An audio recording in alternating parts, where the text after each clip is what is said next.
Hello everybody, I'm Carl Fisk from Exist Kind, and I have with me here John Patterson.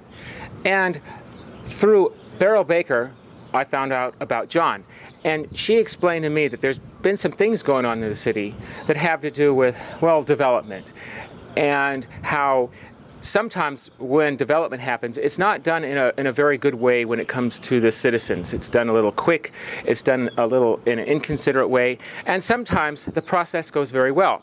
So, John, will you please share with me how you feel about the process and what the project that you launched as a result of the process is? And let's start with that, please. All right. Well, it starts with an ordinance the mayor and council passed on March 1st, which established a zoning overlay. Overlay is the term that they're using, which is sort of a mass rezoning for an area of the city that includes entire blocks. So this overlay goes from Park Avenue to Euclid, Speedway to 6th Street, and then contained within that zone, especially concentrated around 1st Street and Tyndall.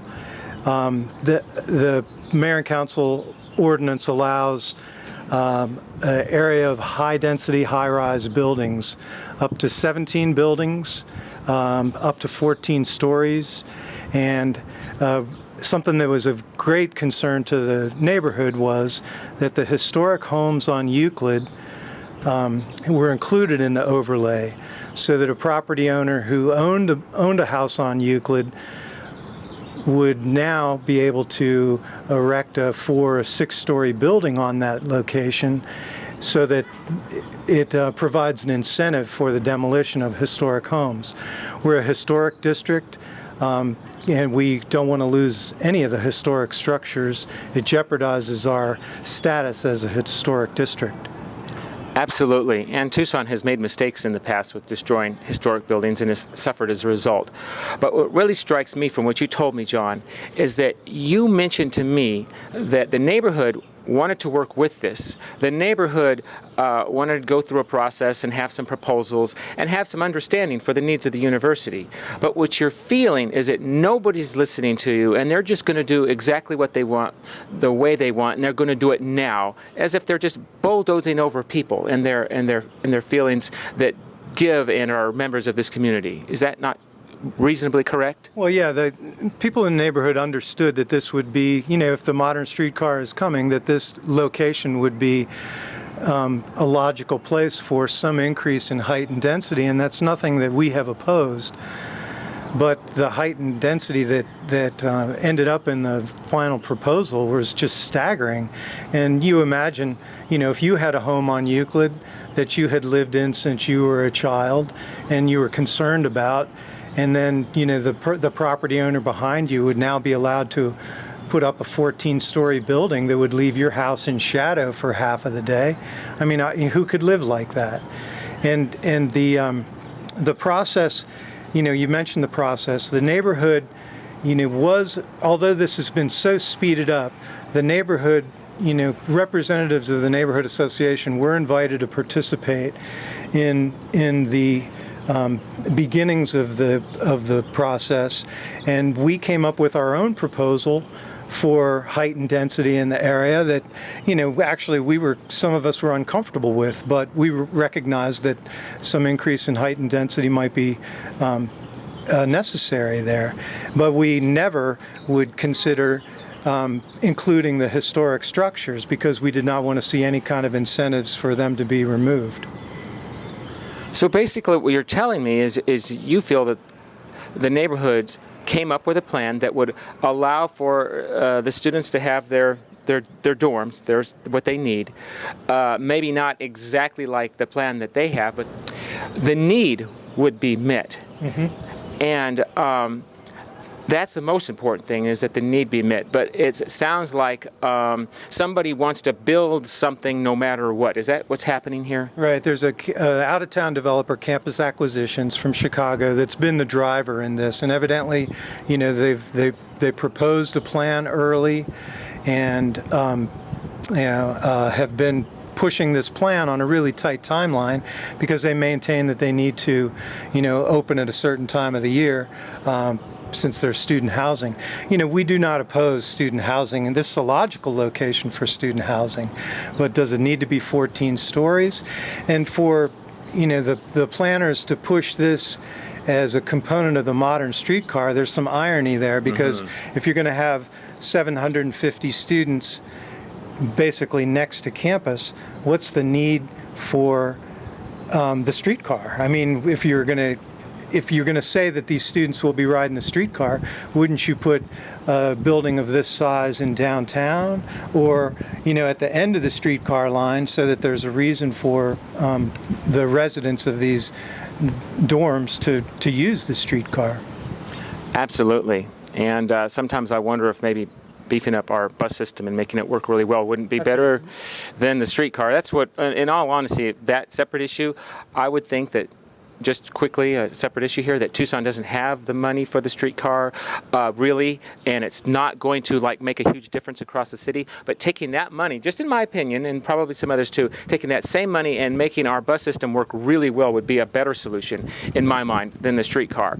And it's a slightly separate issue, but those kind of things do have to be visited when you're talking about something like that. And plus, like what you're saying, the logic behind the streetcar and the 14-story building, I have to be honest, it kind of sounds just a little bit to me like somebody from Chicago wants to build a 14-story building here in Tucson, period, and they're going to use whatever leverage and tools and excuses they can to do it, and that's fine for them, that's their job. But here in the city, we're Tucsonans, and the elected officials are elected by us, and I think they should have to deal with us first before those kind of decisions. Would you agree with that? I would, sure. That's been a great frustration in this at the neighborhood. Although, it's almost been an illusion that we've been part of the process. Our proposal was never given serious consideration, and while we were at the table, none of the things that were most important to us were components of the final plan. So we launched a referendum, and that's what we're out here for today. Under city statutes, we have 30 days to gather. Right now it's 8,500 valid signatures approximately, and if we are able to turn in enough valid signatures, then the ordinance that mayor and council passed would be repealed or put to the voters on the next general election for the voters to decide. And we think that's a fair way to go. Even if folks are opposed to, the neighborhood's position, most people, feel like letting the voters decide is a pretty fair way to go. Absolutely, I would agree. Whether you're for or against this, it's a bad precedent to allow the city to do this kind of thing without going to the people first, because if the people send the message that that's okay, it's going to happen over and over again, and then as citizens we'll have little say about how our town develops. And what you're trying to do and are succeeding, I very much hope you will succeed, and I think that you will help set a different stage for this. So let's say everything does happen your way. The university would still get their development maybe just a little bit later, not quite as soon, but relatively soon. Well, you mentioned the university. It's actually kind of hard to know what the university's position is. In emails and personal conversations with university planners, it's been shared with me that there is concern about the height and density in this proposal, but during mayor and council hearings, the university's representative was almost blubbery with support over this proposal and expressed no concerns about height and density, traffic, no lack of impact studies, very many issues that could have been raised by a university representative was not brought forward. Well, I think this. But I just wanted to add, this is not a University of Arizona project. This is a private development. There are U of A private partnerships that are evidently coming for downtown in the area of Broadway and 4th Avenue, on the downtown side of Toole. But this is a completely private development. The University of Arizona has no participation in this. Well, that's very interesting. That is just layered with local politics as usual. I do love all our elected officials because whether I would have voted for them or not, I do feel that most of them are in it because they feel that their presence there will benefit the community. Yeah, I would want to mention that Karen Ulick was one council member who voted against this proposal. She was concerned with the process. She tried to amend the motion to leave the historic properties out and couldn't get a second from any other council member. I really want to hand it to Karen. I think, she showed herself to be a friend of neighbors, neighborhoods, and historic heritage. That's great. Well, kudos to all those who support you.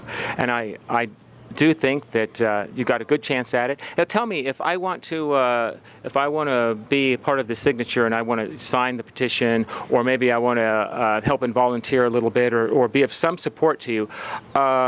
What's the contact information? We will put it on the screen. If you can tell it to me offhand, otherwise you can just give it to me. How can I contact you? Where should I go start looking? The easy way is to send us an email at nowayoverlay@gmail.com, and if you send a message, then you get an automatic response from us that has plenty of contact information and also links to look at the city ordinance, the neighborhood's proposal, those kinds of things.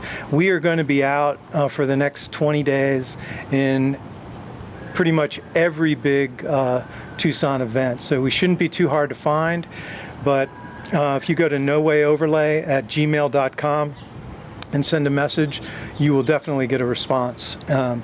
Both an immediate one with contact information, plus someone will get back to you, a real live person.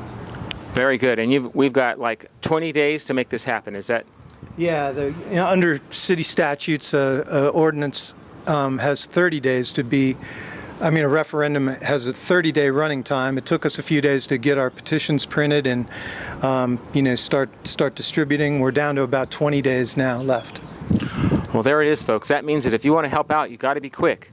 So contact the information right there on your screen right now if you're interested in helping out, and get on board quickly because there's not a lot of time.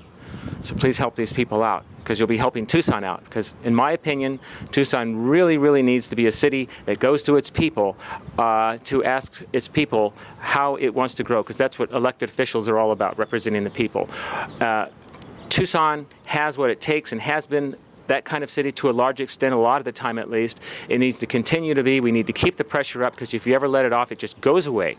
So let's be the city that we have been and will continue to be, a city where the people demand that they be included in the process. And as far as any rail goes, I have to say that since that's part of the picture, I personally question whether any kind of rail is a good idea right now, because I don't think the money is available to make one that will really work and really make any real changes. And I think that it would be better spent making our bus system work really, really well. And but even more important, in my opinion, is what John Patterson is here doing. And who are you people? We're kind of an offshoot of the West University Neighborhood Association, and the effort is Repeal the Main Gate Overlay. That's the title of the referendum. Repeal the Main Gate Overlay. They are people right now trying to make our city a better place by including us in the process. And that's what democracy is all about, and local democracy is all about. And right now, a lot of people say that our local powers are being stripped away by the entity. Like local power here is being stripped away by the state. A lot of times they do things to try and take it away from us, and then the state's power is often trying to be stripped away by the federal. So what it means, folks, is that we have to fight for our local power, or it's just not going to be there anymore. And when it's not there anymore, it's going to be much, much harder to fight for it back. We still have it now, at least to a good extent. So let's keep it that way. You agree with that, John? Yeah, well, you mentioned democracy. For me, a referendum is really democracy in action. And what we kind of hope to do is, with the cooperation of a lot of other downtown neighborhoods, university area neighborhoods, central area neighborhoods, to show that if we work together on something, that a referendum is possible. And when bad ordinances are passed, that if we pull together, that we can turn them back. Excellent. So let's do that. Let's pull together. Let's turn it back at least to where there's a balance, to where what the people say is their needs are met, and what the developers' needs are met. And ultimately, I think, and I know you're going to agree with me, John, I can already tell, that the real development should be to where the development needs are somehow met, in line with what the needs of the neighborhood and the citizens of the city want. And you mix that together, and you take what both sides will accept, and then you come up with a plan. That's how you develop a city in a democracy, and that's what you're doing. Mm-hmm. So just go ahead and just have one last bounce off that idea, and let's tell everybody goodbye and join us quick. Well, I just hope that folks will look for us around town and support the referendum, sign our petition, and make a statement. That's right. So everybody, let's make a statement now. There's just a few days left. I thank you ever so much. Thank you very much, John, for joining me. And thank you ever so much for being a citizen that works hard to make our community a better place. Thank you. I thank you.